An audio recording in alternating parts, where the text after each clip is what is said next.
What's up, guys? Welcome back to the Lean and Mean Academy and Southeast Soft Wash LLC in the house with Yeah. Cody Bro. What is up, brother? How are you? What going on? You got the rainforest behind you.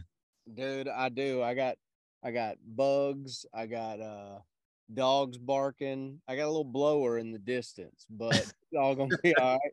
This is my spot out here. I like it out here. It's comfortable. Yep. Well, we got the woods back here. These are Alabama woods, so they are definitely full of mosquitoes. So if you guys see me doing this, I'm not having a seizure. I'm just trying to keep the mosquitoes away. That's all we're doing right here. Absolutely, dude. So today we're talking a little bit about some marketing strategies and kind of relating it back to something that we probably know pretty well in the south of Alabama. But before we jump into this, Cody and I have an event coming up October 7th and 8th, the Serious Starter Boot Camp. Cody, how many of these have we done thus far? I think this will be number 5 or maybe 6. And it's funny we're talking about marketing because we do a bad job of marketing the Serious Starter Boot Camp. We're halfway through it. We've already sold a bunch of tickets to it. So then we're like, dang, we need to get that out there. So yeah, we do have some availability left. If you guys want to grab a ticket, it'll be held at the Southeast Soft Wash headquarters in Alabama. It will not be hot. It'll be cooled off by October. So it's a 2-day event. Day one is a bunch of training on the technical side, chemicals, soft wash stuff. I'm going to see if I can get my sidekick right here to talk about bookkeeping for a few minutes and give you guys a little bit of info on that. Then day 2, we pitch it back over to AP. And what do you talk about on day 2? We're going to be talking about Google My Business, how to set it up, how to optimize it for rankings. We're also going to be talking about websites and content optimization. We're going to go pretty deep. I like to go deep in day 2. I've been known to blow a few brains up in day 2. Here or there. Here or there. Fill up a legal pad if you come. You're definitely going to learn a lot about marketing. I think you'll probably compress a whole year Yeah. or more. I mean, definitely a year on the washing. When it comes to the marketing stuff that I'm going to be teaching you, even like some veterans don't know. Yeah. Guys who, have been running for a long time still have not learned this kind of level. And so I want to, put it in a elementary language so they can learn it, but also something they can apply right out the gate, right when they get back to the house. And way back from our very first one, we've got guys that have been to the boot camp and they're doing, 250, 300,000. I think we've actually got one or two of them doing 400 grand. And guys, we're not saying that this is the magic sauce, all you need. You just come to this class and you're instant. It's just like graduating from college, right? What you do with your degree is up to you, but we're definitely going to give you the info in those 2 days to go out and be successful in the pressure washing space. Absolutely. So today's topic, by the way, I'll put the link in the description. So will Cody. We'll put a link to the tickets in the comments as well. Get your tickets. They will go fast. We've sold a bunch already. So today we are talking about 2 different forms of marketing, really 2 different mindsets as far as how to generate leads when it comes to your pressure washing business. And we like to relate it back to an old fishing styles, man, way back in South Alabama. You got jug fishing, and what's the other one? You got line fishing. Zebco 33, right? The old Opie and Mayberry out there. Got true, baby. Whistle. It does work, right? And Emily's parents have a little private pond up there, and there's tons of bass and catfish and stuff in there. So I like to go jug. This is off topic, but I like to go jug fishing at night with the best way I found is the big 32-ounce Powerade jug and a glow stick. So you crack that glow stick, you drop it in there, and you've got your 3 or 4 foot of hose, 3 or 4 foot of line, hook, and a frozen shrimp, and those catfish will tear that up. And it's cool at night because you're in the John boat and you can see the little glowing dot going across the lake. And you just go over there and grab them. But what's the benefit of jug fishing, AP? The benefit of jug fishing is, and this is just me because you kind of tossed this one at me, and I've kind of been, toppling it around in my head a little bit. Is the benefit of that is that you can kind of target where you where you want to be, where the fish are, where you might think they would be. And it actually doesn't cost a lot to put out a lot of bait, a lot of opportunities to catch the lunker. You never know what you're going to catch. Could catch an alligator, right? Good. Could catch Gotta shoot them. a big giant catfish. Who knows? Heck, could catch a snake, I guess, if it was a snake wanting to eat the shrimp. Yeah. Who knows? But the cool thing about jug fishing is that you can put out a lot of opportunity, and it doesn't require a lot of sweat equity. That's one of my favorite things, is that toss them out there, let them do the work. You know what I mean? And the other thing too is you can use some different kinds of bait, right? I like the frozen shrimp. I know a lot of guys will use chicken gizzards and even like the store-bought, catfish bait and different or whatever you're fishing for. But you can kind of be selective with what you put where and how, you can change the depth on the line. You can add 2 more feet of line, or you can keep it shallow. So it works really good. There was a night we did this years ago. We put out like 25 jugs. It's a 10-acre pond, but that's not huge. You can see the whole pond from the John boat. And man, we were catching them as quick as we could pull them off the jug. We'd have another 2 or 3, and you have to chase them down. And it's really fun.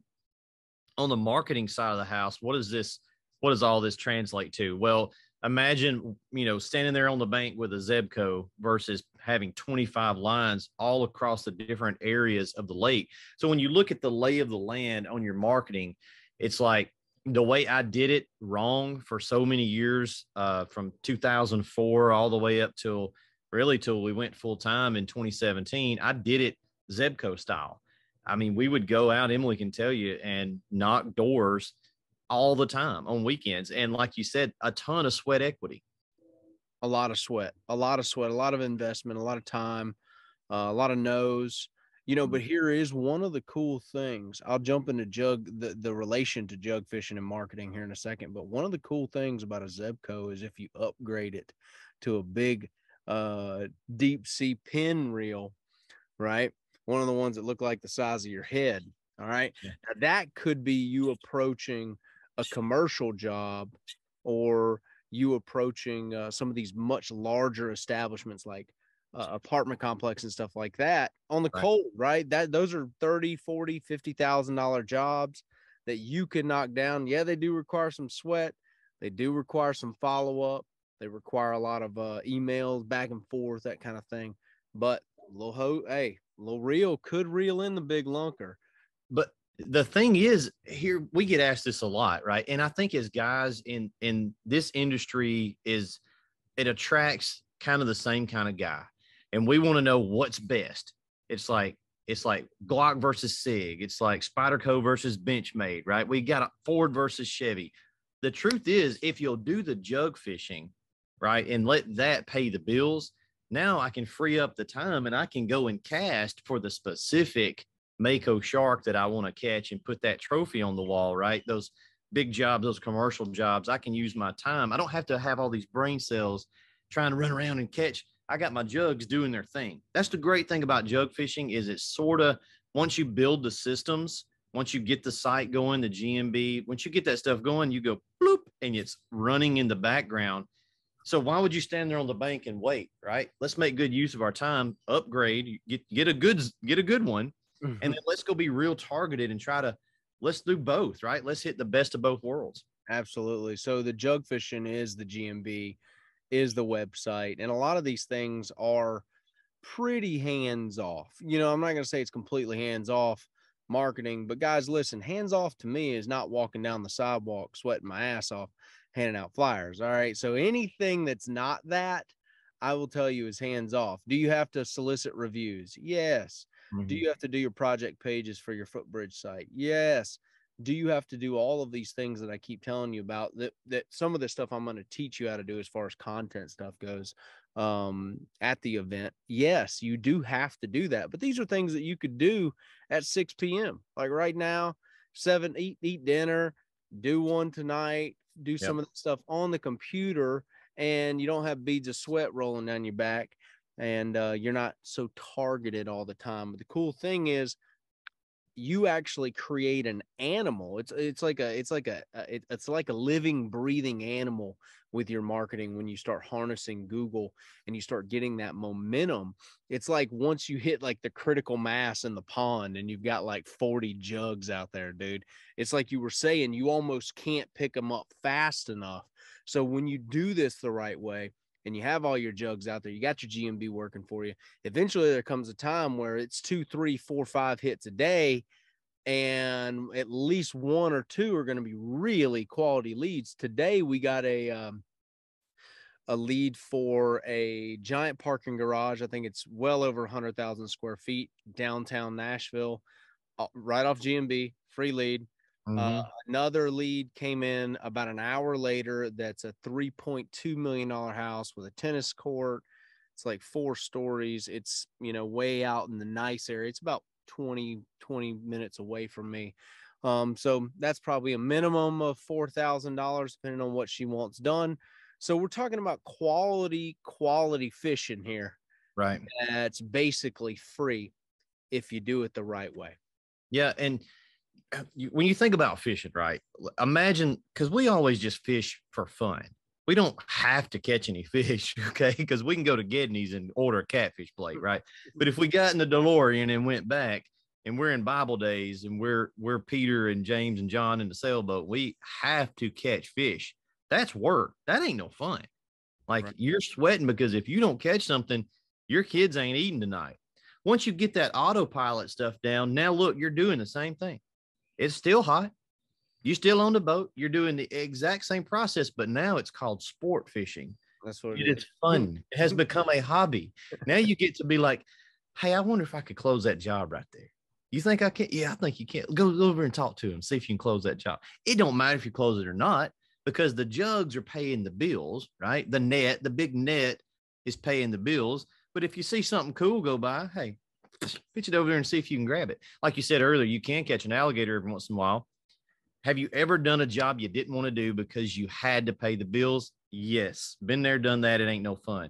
If you got enough lines out, you know what you get to do? Sell the lead. That's right. Get rid of it. Don't, or just opt out for it, right? Send it to somebody else. Give it away. That's the cool thing about having an abundance of lines in the water.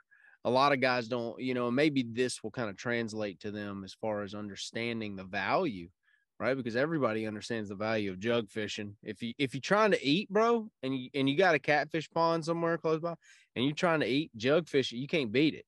Yeah. Okay? Unless you got some sane net rig, what I mean? that might win the day if you just walk the entire pond with the old electrical line, right? The old cranks phones that would put out power. Yeah, that's illegal. Don't do that. That's illegal. We just let them all float to the top, right? Yeah, kill them and scoop them up. You don't do that. I guess that would be the most efficient way, but this is the most effective legal way to harness your area and really get those leads flowing in to where you're not so worried, man. We see guys come in all the time, bro, and they're stressed, dude. And they got, who knows, they got their wife riding them for something, like you got to make this work, and he's trying, but he doesn't understand the value of what we're talking about here as far as jug fishing goes. And really, maybe he does, but he just don't know how to set it up. Right. He didn't know the first step to setting this little system up, this little box that when you poke it, it puts out money. See, that's the idea. You poke the box, a little money spits out. Poke it again, a little money spits out. That's the idea. Yeah. Today's a Friday, so we had guys picking up equipment today. I think we sent out 7 or 8 units today. We do that every Friday, guys. We build soft wash, pressure wash equipment. And every Friday in the training class, just the normal training class, I'll tell them about this. Here's a booger bear, Galvalume. Galvalume roofs is a fish you don't want to catch, right? And I can always see in the crowd, there's 15 guys in there and they're like, but what if I did this, and this? Could I clean it? Like, well, dude, what if I put salt and pepper and skinned it a certain way and flavored it up? Then would it be edible? I'm like, why do you care if there's a million other jugs that have caught good ones? You ever had a catfish that was so big it tasted weird? Yeah. Like you really don't want to eat those. They're fun to catch, but you don't want to eat them. So there's things out there that I don't want to do, right? You get the Karen, you get the Galvalume roof. That's an insurance claim waiting to happen. You get the whatever. Even, dude, I'm so picky now with washing because I've got so many leads out there when we run our wash truck. If it's in like downtown of a big city and I just don't like the way that road looks, I'm like, nah, I don't want it. But there was a time that I would have cleaned that house with a pump up sprayer because I had to. I was Zebco. I got to catch something because I got to feed the family, right? That's right. That's right. So the value here, guys, I hope you could see the dichotomy in this video of jug fishing versus just a one line in the water, little Zebco 33, catching one at a time. Can it be effective? Sure. But can you feed a family on it? I don't know. You're going to sweat your ass off. That's for sure. Yeah. But here at the Serious Starter event, Cody's going to be teaching the technical aspect of soft washing, safety, OSHA compliance, chemical knowledge. We're actually going to go out and we're going to clean an area together. He's going to walk you through all the pitfalls, all the things that can frankly really cost you a lot of money. You lose a lot of money on site. We're going to make sure that we check those boxes and cross the T's, dot the I's to where that doesn't happen to you. And on day 2, I'm going to be hashing out all the marketing for you guys, showing you how to set up your own little jug fishing system to where you're not so worried about all the leads coming in and it's not one at a time. It's going to take a little work up front, but I promise you it can be in the air conditioning and not outside on the sidewalk with that shoe leather investment. Adjusting that tie up. Yeah, it's not fun. And I kind of put, door to door, I put business cards, I put yard bandit signs, all in that category. Yeah, I mean, you got to have some business cards. But Aaron, when the last time you gave a flip about handing out it's not like it's not on your mind, right? If you meet a good one, yeah, give them a card. But those are the Zebco things. We do them. They're there. We're not saying they don't work, but it's just definitely not what you want to structure your business and your success long-term on. We've had several hundred people come to the boot camp so far. I guess we're probably close to 200, I guess, at this point with all the different events. Guys love it. It's a great time. We get to hang out for a couple of days, and it's a lot of value, a lot of information. If you're coming, bring a notepad and a clear mind, all right? Because you're gonna get fire hose down pretty good. You're gonna need 2 Monster Energies that morning, boy. You're gonna need. Hey, and we're gonna feed you guys both days. Yeah. So for lunch. So don't worry about bringing yourself a packed lunch. But it's going to be a fun time. I will see you guys at the Serious Starter Boot Camp, October 7th and 8th. Link is in the description. Grab your tickets. Link is in the comments as well. We'll see you guys in the next video.